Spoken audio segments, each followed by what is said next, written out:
to New York thinking that it was gonna be like, oh, I'm gonna find my man for sure in New York. Like, there's bound to be cool guys here. Like, it's bound to be easy. So many people. This has been tragic.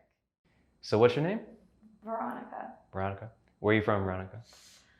I'm well, I moved around a lot, but I'm from DC, I guess. That's what I tell people. That's what you tell people? Yeah. So that's the place you most identify with? I mean, I suppose. Okay, we'll take DC. All right. And, so how long you been in New York for? Only like a year and several months. I'm a young pup. Oh, okay. Yeah. Yeah, how you liking New York? I love New York. I'm into it. But I told you, like, I was working this job. I couldn't live my life. I was a slave. I was working 8 a.m. to 8 p.m. every day. Okay. I had to let him go. So I'm glad you're free. Now I'm a free sparrow. Okay, cool. I'm happy about it.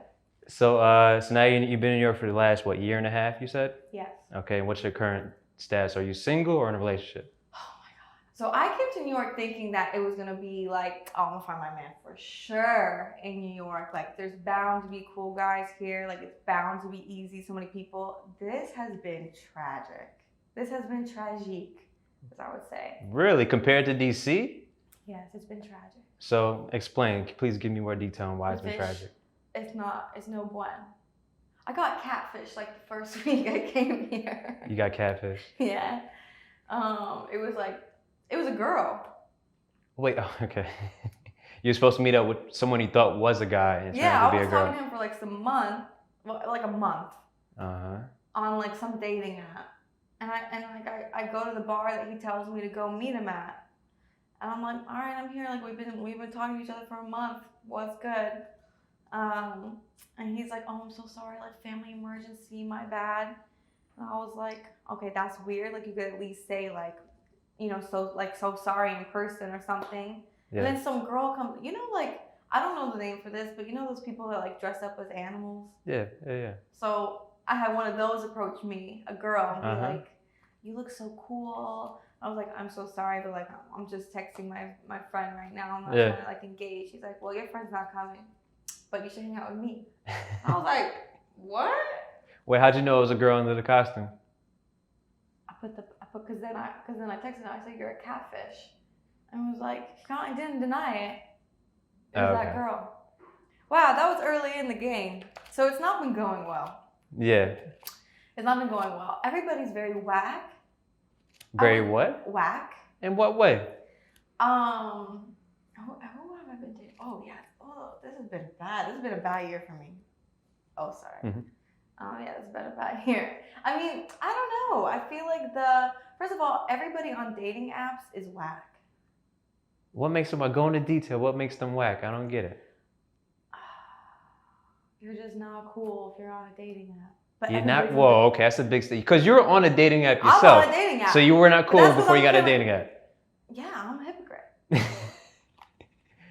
Okay, so you just didn't like the people you saw on the dating apps. Was it because you weren't getting the matches you want, or you didn't like their profiles? They seemed too pretentious. What was it about these people?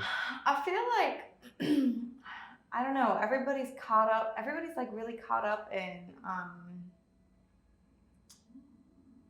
how things should go. You know, like I feel like it's like most guys are like, I'm a dude with a stable job, just wants like the most basic out of life. Okay. And that's just not interesting. So you run into a lot of people with not much ambition, you're saying? It's not really not much ambition, but nothing that's like interesting or unique or like authentic or intriguing. Yeah.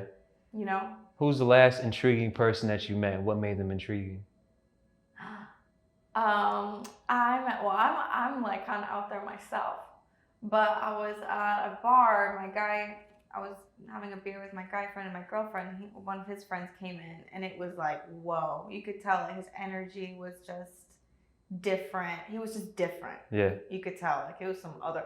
At first, I was like, "Are you on drugs? Like, what's wrong with you?" But he was just different. I don't know. And he was like a poet, you know. Like just one of those guys that's kind of just in their own lane, 100%. That's what's cool. He was a poet. What else was different about him? He just had this energy that was like enigmatic. Like, you were just like kind of like interested in what his deal was. It's interesting when people are kind of living in their own worlds a little bit. Like not too much, but like. So living in their own world and doing what they want, does that kind of cross over, or just it's different? Yeah, I just feel like being like uniquely you to the 100th power, and not like some idea, some story idea of what you think a girl wants. Like, for instance, right now, I'm dating a guy right now that I broke it off with a couple months ago because he kept being like, I'll get you a house, I'll get you whatever you know, like, you know, I don't know, like things that I don't in Greenwich, Connecticut. Like, I don't want a house in Greenwich, Connecticut, but this guy really thinks that I want that. And he's just like, it's boring. It's just very traditional. It's like, well, we've been seeing each other for 2 months now, so you should be spending more time in my apartment. Like, you know, I should get you a toothbrush. Like, I don't care about this like stuff. I don't want to like follow these rules. Okay, is it with that person in particular? Is that you don't want to follow these rules, or you just wasn't feeling him? Did it come down to that? I was not feeling him. But now, I mean, can we go on to the next question? Well, were you about to drift into something? What's going on now? Tell me, what happened? What's going on? I'm curious now. Well, you know, I was not very... Okay, another big factor, I think, it's kind of interesting because I dumped this guy a couple months ago. And now I'm seeing him again. And it's kind of like a different relationship, but I was really unhappy when we started to date because of my work life. You were really unhappy the first time around or this time around? The first time around. And I feel like even the way I see him is different now that I'm in a different space. You know, even like the painting on his wall that I used to hate, now I'm like, it's not that bad. Like a lot of your mental state has a lot to do with what your relationship is going to be like. Yeah, okay. So now you're a little bit more happy and satisfied with how your life is going. Yeah. So you're able to accept him a little bit more. Yes. I'm way nicer.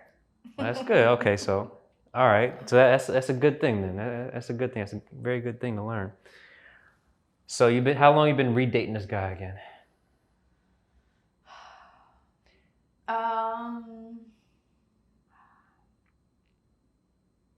I wouldn't even want him to know that that's what I'm calling it.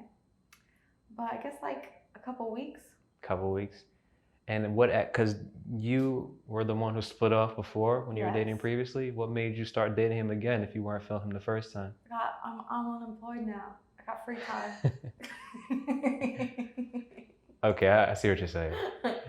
I got free time. And also, you know what?